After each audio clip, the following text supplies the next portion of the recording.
السلام عليكم ورحمة الله وبركاته. الحمد لله رب العالمين والصلاة والسلام على أشرف الأنبياء والمرسلين نبينا محمد وعلى آله وصحبه أجمعين. اللهم معلم إبراهيم علمنا ومفهم سليمان فهمنا. اللهم إنا نسألك علما نافعا ورزقا طيبا وعملا متقبلا. So today inshallah ta'ala we're going to be doing a quick study of this small treatise which is referred to as Aqidatul Imam Al-Bukhari, the Creed of Imam Al-Bukhari.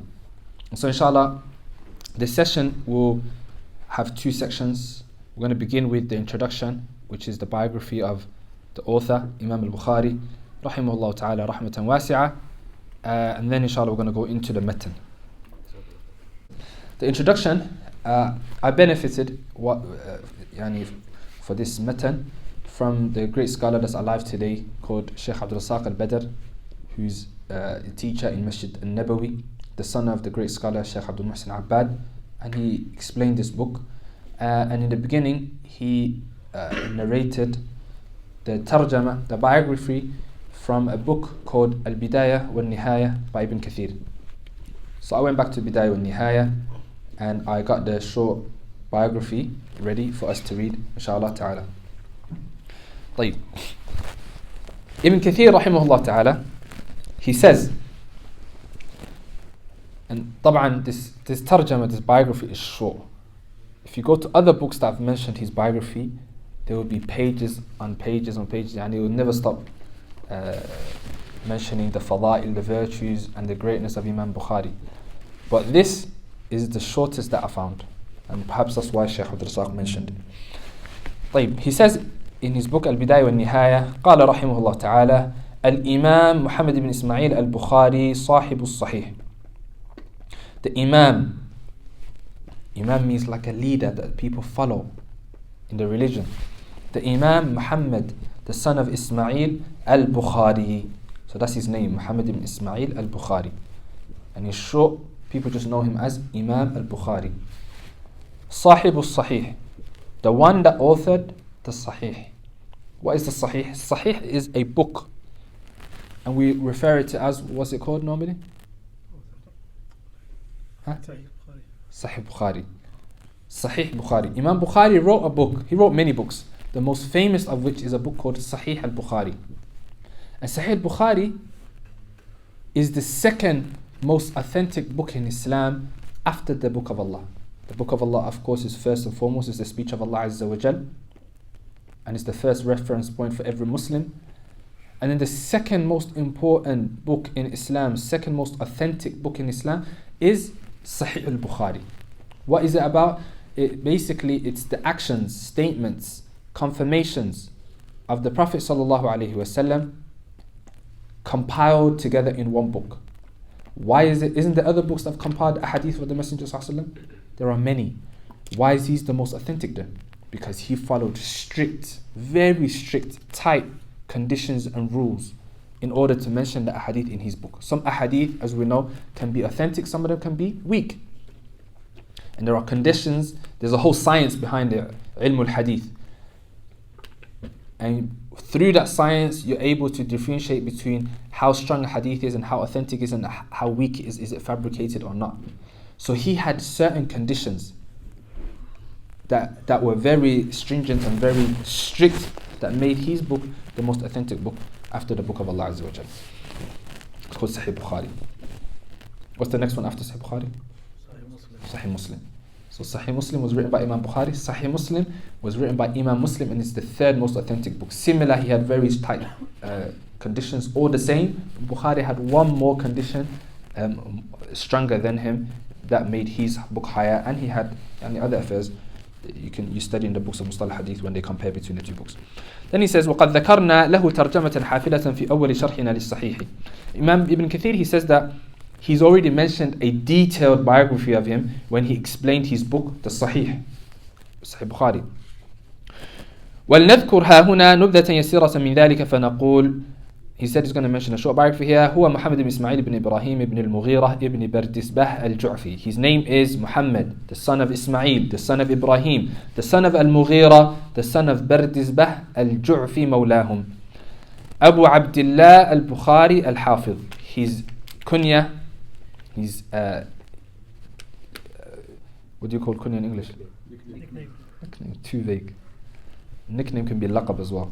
But ala kulli hal, when you say the father of so and so, his name is Abu Abdullah, the father of Abdullah Al-Bukhari. And Al-Bukhari is a city. The city is called Bukhara. So Imam Bukhari was born in that city, and he was from that city, so he was referred back to the city. So he's called Imam Al-Bukhari. Just like if someone, let's say I'm from Somalia, I can say Mahamad AbdurRazaq As-Somali, meaning I'm from Somalia. So it's nisbatan ilayh. So he was from Bukhara, that's why he's called Imam Al-Bukhari. Al-Hafiz. Where does Bukhara exist today? Uzbekistan. Ahsant, Uzbekistan. Today, Uzbekistan, that's where Bukhara is.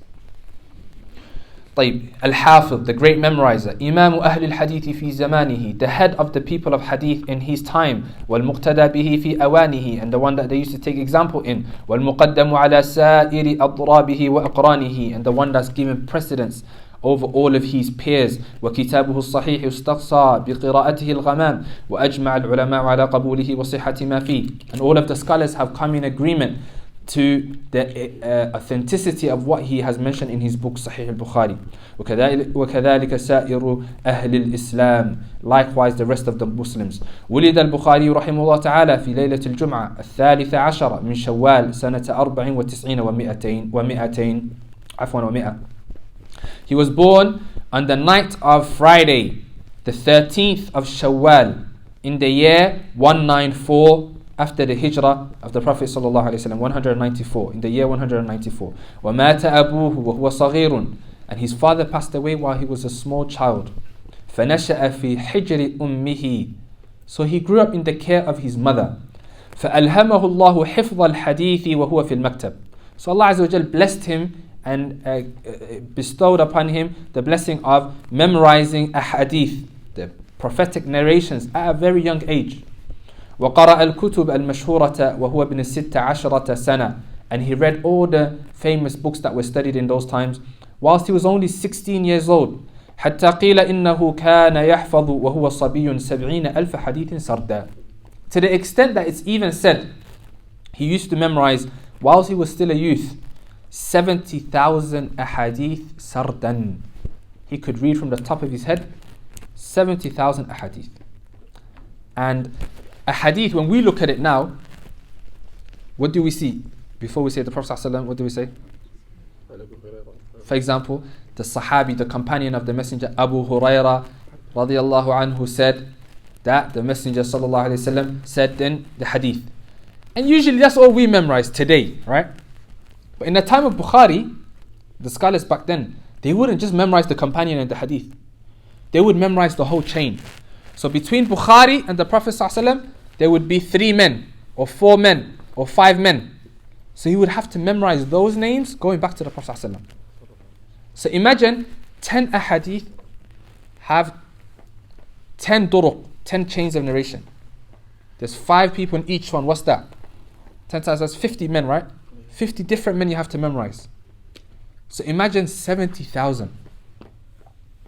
That's 70,000 turuq, chains of narration he's memorizing, that he had from the back of his head as a kid. And it only gets more amazing when he gets older.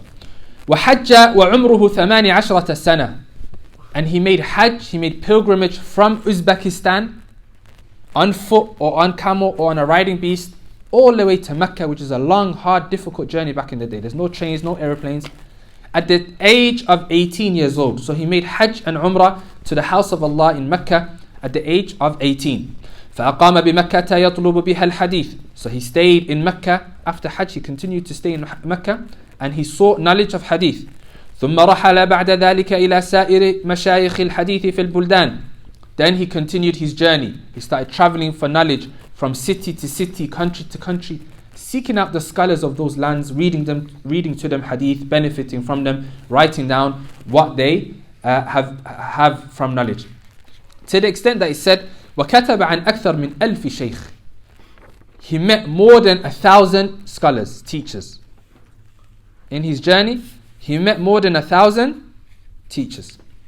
SubhanAllah. Today, a person just starts seeking knowledge. He meets 1 or 2 or 3, 4, 5. Scholars is like on top of the world. Khalas, I don't need to travel anymore, I got enough. I'm going to be the mufti, I'm going to be the everything when I go back to my little city. Masuf, Imam Bukhari, at a young age, he already memorized 70,000. We haven't even memorized 70, let alone 70,000. And he's going from city to city to city to city to sheikh to sheikh to sheikh to sheikh. Not stopping, seeking knowledge up until he met more than 1,000 different teachers and scholars. وقد روى الخطيب البغدادي عن الفرابري أنه قال Imam Khatib al-Baghdadi, he said, with his chain going back to Al-Firabri, he was a student of Imam Bukhari. He said, سمع الصحيح من البخاري معي نحو من 70,000 لم يبق منهم أحد غيري. He said that I sought knowledge, this student, Firabri. He said, I sought knowledge with Imam Bukhari and I listened and I heard the book that he authored, As-Sahih. It's like 4,000 ahadith, roughly, give or take, without tikrar, without the repetitions. He heard more than 4,000 ahadith from him from the beginning to the end, alongside 70,000 other students. What's the biggest a football pitch can take today? Stadium. 70,000, right? Imagine 70,000 in the stadium just listening to Imam Bukhari read his book for a month. They're studying with him every day. Bukhari, the book.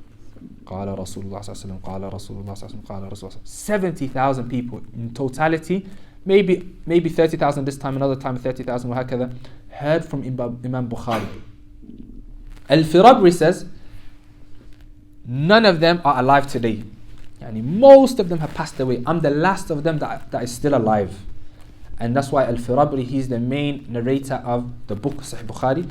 The main narrator that we have today that narrated to us the book Sahih Bukhari is Al-Firabri. There is one student that lived on after him, maybe Firabri never knew, it's going to come in a second. وقد روي البخاري من طريق الفرابري كما هي رواية الناس اليوم من طريقه. He just repeats what I just said, that Sahih Bukhari has been narrated today. It's reached us today with the chain going through Al-Firabri. All of the people, their narration goes through Imam Al-Firabri.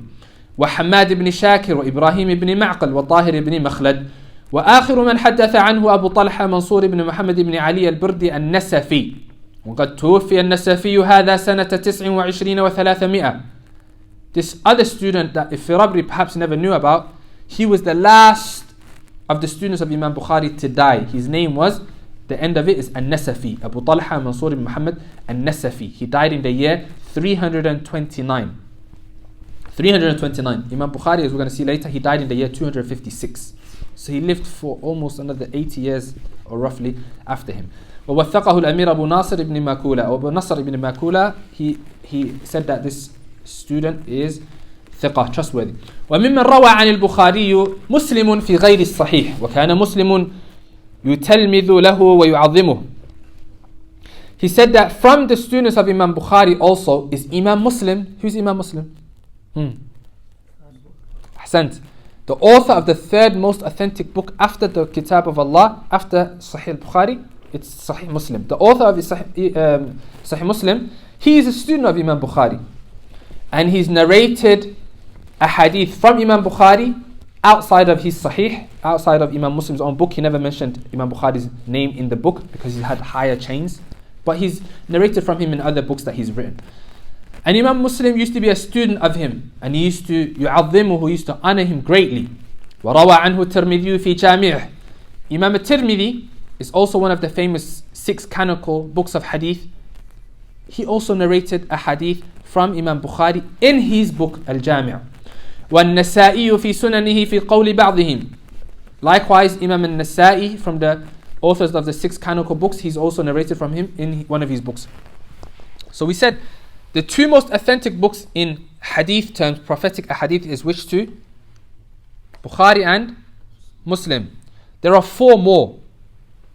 They're not the most authentic, but they are the 4 most famous after these 2. Sunan Abi Dawood, Jami' al-Tirmidhi, Sunan al-Nasa'i, and Sunan ibn Majah. So those 4 added with the first 2, they're called the 6 books of hadith. So 2 of these other authors, Imam Muslim narrated from Bukhari, Imam Al-Tirmidhi narrated from Bukhari, Imam Al-Nasa'i in some narrations, narrated from Bukhari. So 3 of the main books of hadith that we have today, all of them go back to or benefited from Imam Al-Bukhari, which shows you his great station. And what a great teacher he must have been. وَقَدْ دَخَلَ بَغْدَادَ ثَمَانِيَ مَرَّاتٍ He entered into Baghdad, which is in Iraq, 8 times. وفي كل منها يجتمع بالإمام أحمد فيحثه أحمد على المقام ببغداد ويلومه على الإقامة بخراسان. He entered 8 times into Baghdad. And Baghdad, who was in Baghdad at that time? The great scholar Imam Ahmad ibn Hanbal. And so every time he entered, he would always meet with Imam Ahmad. And Imam Ahmad would tell him, just stay in Baghdad. Don't leave us, stay with us here in this city, settle here, and the people will benefit from you more. So Imam Bukhari always used to leave and go back to his land of Khurasan. Khurasan is a big area. It's not just Bukhara. It's Uzbekistan, Iran, maybe parts of Turkmenistan today, the Khurasan area. He would always go back to Khurasan, and that's where he would live. So if Imam Ahmad is telling him, and Imam Ahmad is a great station, whoever knows Imam Ahmad's biography, is telling him, stay in Baghdad with us, people will benefit from you. Shows you how great Imam Al-Bukhari must have been. وقد كان البخاري يستيقظ في الليلة الواحدة من نومه فيوقد السراج ويكتب الفائدة تمر بخاطره ثم يطفئ سراجه. He says that Imam Bukhari, he would wake up in the middle of the night. Many times in the night he would wake up. What would he do? Us, what do we do if we wake up in the night? What time is it? Still night time. Go back to sleep. Well, Bukhari, why is he waking up? He's waking up because in his sleep, he's got an idea, a fa'idah, a benefit in knowledge. While he's sleeping, he's thinking about knowledge. So he wakes up, he switches on the candle, puts on the candle, and he writes down the benefit that he just had. Then he goes back to sleep. Then he gets another benefit. He wakes up again, turns on the candle, writes it down. Then he wakes up again, and he says, how many times did this happen to him? It would happen almost 20 times in a night. When he's awake, he's thinking about knowledge. When he's asleep, he's dreaming about knowledge. This is Imam Bukhari for you. نعم. وقد كان أصيب بصره وهو صغير فرأت أمه إبراهيم الخليل عليه الصلاة والسلام فقال يا هذه قد رد الله على ولدك بصره بكثرة دعائك أو قال ببكائك فأصبح وهو بصير. When he was young, he was afflicted with blindness. So when he was young, he could see, and then at a certain age he became blind. And so his mother used to make so much dua for him that Allah Azza wa Jalla returns back his sight.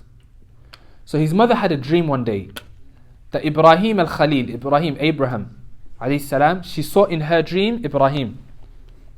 And Ibrahim said to her, Allah has returned the sight of your son, has returned the sight to your son because of how much dua you used to make, and in a narration, how much you used to cry to Allah making dua to him. So she woke up and she found her son, the sightness, and was given back sight, and the blindness was removed from him and was cured from it. وقال البخاري فكرت البارحة and that shows you a benefit. What can we benefit from that? That look, the mother has a great station in Islam in doing tarbiyah, cultivation of the children and the new generation, specifically in learning and in knowledge and the likes. And the dua of the mother and the father, the parents generally, is more likely to be accepted for their children. And so if the children, sometimes they mess about or they hit the streets or the likes, the best thing a parent can do is make dua for them, that Allah Azza wa Jalla guides them back.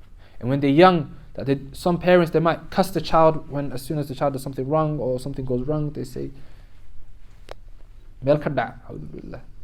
drop from somewhere or drop dead. Yani they make a dua against them just because they're angry. But if they made dua for them, imagine Allah accepted the dua.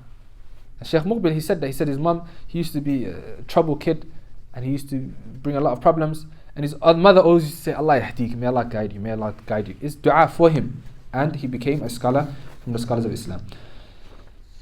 طيب. وقال البخاري فكرت البارحة فإذا أنا قد كتبت لي مصنفات نحو من 200,000 حديث مسندة وكان يحفظها كلها. He said that I was thinking about something last night and I remembered that I authored 200,000 ahadith, or his 200,000 ahadith that he's written down with their chains of narration. وكان يحفظها كلها, and he had all of it in his memory. ودخل مرة إلى سمرقند فاجتمع ب400 من علماء الحديث بها. One time he went to Samarkand, a city called Samarkand, in that area again, Khurasan. And there was 400 people that gathered to him that day. And the people, they've heard of his great memory. They heard that he's a great memorizer. He's memorized 70,000 ahadith. He's memorized. They said, let us put him to the test. Is this real or is this fake? So when he came to the city, 400 students came to him. And it happened in Baghdad as well. He's going to mention that next.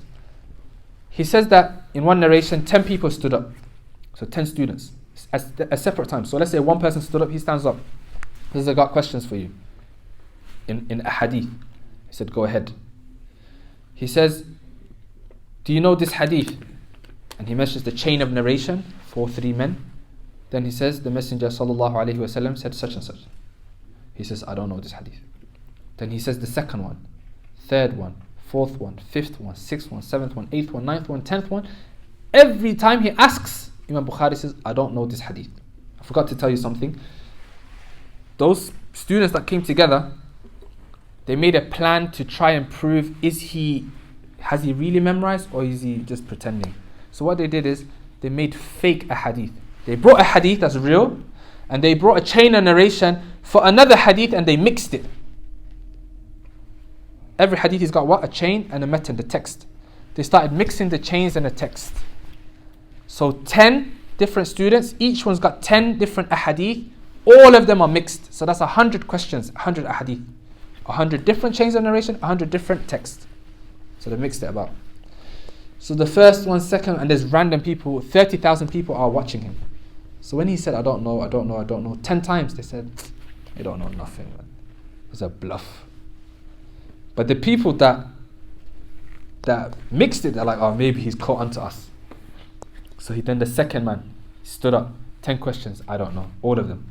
Third, fourth, fifth, 100 ahadith, 100 questions, he didn't recognize one hadith.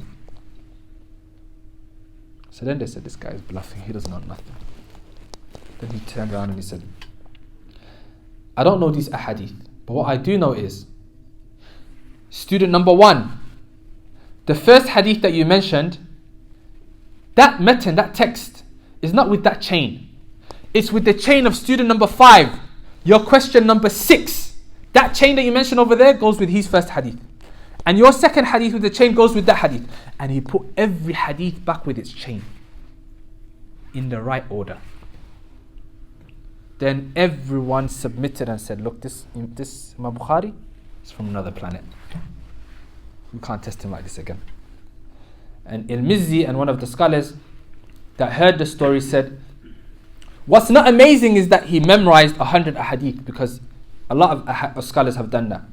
What's even more amazing is that he memorized the incorrect chains of narration in the exact order that each student read it in, and what question it was from the 10.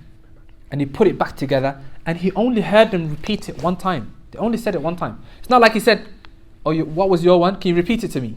He never said that. He heard it one time, he memorized the order in one go. And that shows you how strong his memorization was. From that day, it happened twice in Samarkand and in Baghdad, and from that day, everyone submitted to the fact that this guy is the greatest scholars that are alive in their time. طيب والأخبار عنه في ذلك كثيرة. The narrations that talk about his memorization are many. وقد أثنى عليه علماء زمانه من شيوخه وأقرانه. Now he mentions the scholars' praise from him, from his students and from those contemporaries. Imam Ahmad said, ما أخرجت خراسان مثله. The land of Khurasan, which is so vast, they haven't brought anyone the like of Imam Al-Bukhari. Ali ibn al-Madini, from the great scholars, Imam Ahmad is saying this. Imam Ali ibn al-Madini, he said, لم يرى البخاري مثل نفسه. Imam Al-Bukhari, he never saw anybody like himself. He never saw anybody like himself. Ishaq ibn Rahoya said, لو كان في زمن الحسن لاحتاج الناس إليه في الحديث ومعرفته وفقه. If he lived in the time of Hassan al-Basri, then the people would have needed his hadith and his chains and his knowledge and his fiqh, his understanding. Abu Bakr ibn Abi Shayba and Muhammad ibn Abdullah ibn Numayr, they said, ما رأينا مثله, we've never seen anyone like him. Ali ibn Hujr said, لا أعلم مثله, I do not know anyone like him. Likewise, Mahmud ibn Nadhr said that likewise. And he said, محمود بن نظر بن سهل الشافعي said دخلت البصرة والشام والحجاز والكوفة ورأيت علماءها كلما جرى ذكر محمد بن إسماعيل البخاري فضلوه على أنفسهم. They said, or this student, he said, I've entered the land of Basra in Iraq, and I've entered Sham, which is Syria. I've entered Hijaz, which is Mecca and Medina. I've gone to Kufa, and I've seen the scholars of these lands. And there's not been a time that I've been with those scholars of those different lands and someone mentions the name of Imam Bukhari except that they started praising him and started mentioning his virtues and saying that he is better than them. That he's better than them. Those mashayikh would say humbly that Imam Bukhari, he is better than us. طيب. Abu Nu'aym, I'll skip some of the narrations because it's all virtues and it's similar. طيب. Qutayba ibn Sa'id, he said, رحل إلي من شرق الأرض وغربها خلق فما رحل إلي مثل محمد بن إسماعيل البخاري. Qutayba ibn Sa'id said, and Qutayba ibn Sa'id, by the way, is a sheikh that you see the 6 books of hadith that I mentioned to you.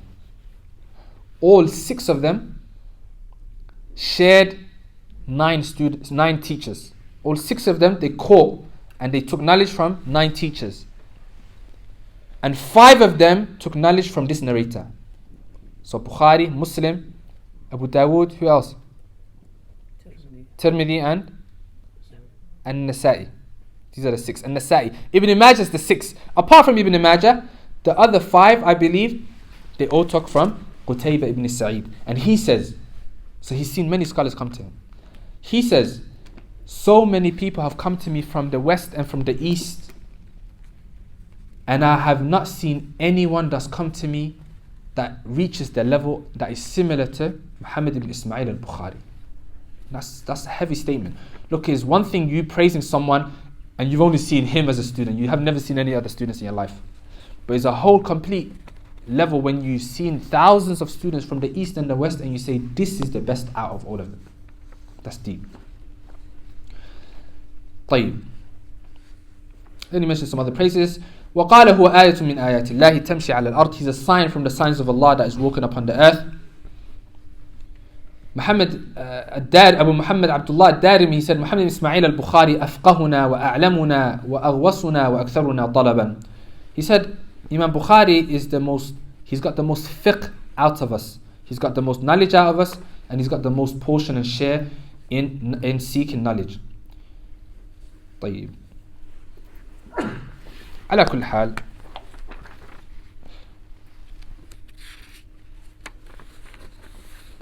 It would be lovely to mention all of it. Perhaps one day we'll do the biography of Imam Bukhari. But so that time doesn't go far. He became sick at the end of his life. After making dua, there was a lot of fitan that occurred in his time. From them is that a ruler in his time heard about Imam Bukhari and how much knowledge he has. So he told Imam Bukhari, come to my palace, teach my children. So Imam Bukhari said, you bring them to my house. Al-ilmu yu'ta. Knowledge, you go to it. It doesn't come to you. So he said, sorry, I can't come to the palace. I can't go teach your children privately. Bring them to me and I'll teach them happily. But I will not go over there. Because ilm is aziz. And you don't lower it for anybody. Someone says to you, I'm going to give you £1 million, but you have to come to my mansion and you have to teach this. And you come to knowledge. They're the ones that are asking it, they have to come to the knowledge. So this ruler found something in his heart for Imam Bukhari. Some dislike. How are you telling me I'm the ruler to come to you? He was not the main ruler, he was like a sub-ruler that was in that area. So a little fitna happened, is the story doesn't allow, between him and another scholar. And the other scholar, out of hasad or whatever reason, the ruler got happy when these two scholars had, let's just say, some beef between them. So the ruler, what he wanted to do was, he wanted to prevent all of the people from listening to Imam Al-Bukhari. That's what he wanted, because he had some personal vendetta and revenge he wanted to take against Bukhari because he refused to teach his children in the palace. So what happened was, when he came to the city, all of the people in that city came out to greet Imam Bukhari, and some of them they were throwing money at Imam Bukhari out of love for him. So when the ruler saw that, he tried to prevent them, tried to stop them to listen to Imam Bukhari. All the people refused. He was too loved. Imam Bukhari was too loved, and he was too high in the station of the people. So he tried to get him kicked out of the city, to remove him from the city. And so Imam Bukhari, fearing all of these fitan and other things were happening as well, he made dua, just like is in the hadith, وَإِذَا أَرَدْتَ بِقَوْمٍ فِتْنَةً فَتَوَفَّنَا إِلَيْكَ غَيْرَ مَفْتُونِينَ. Oh Allah, if you want to trial some of your slaves, then take us back, take our life back and give us death without being trialed by that tribulation, by that fitna. And the Prophet ﷺ said, sallallahu alaihi wasallam, that no one should wish for death out of some calamity that struck him. But if there's a lot of tribulation and calamity and evil surrounding him, and he fears for his religion, then let him make the dua. If he must, then let him say the dua, Oh Allah, give me life as long as life is good for me, and give me death if death is better for me.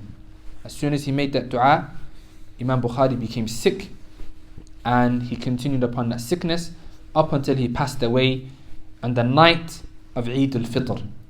So the night time, in the day when day comes, is going to be Eid.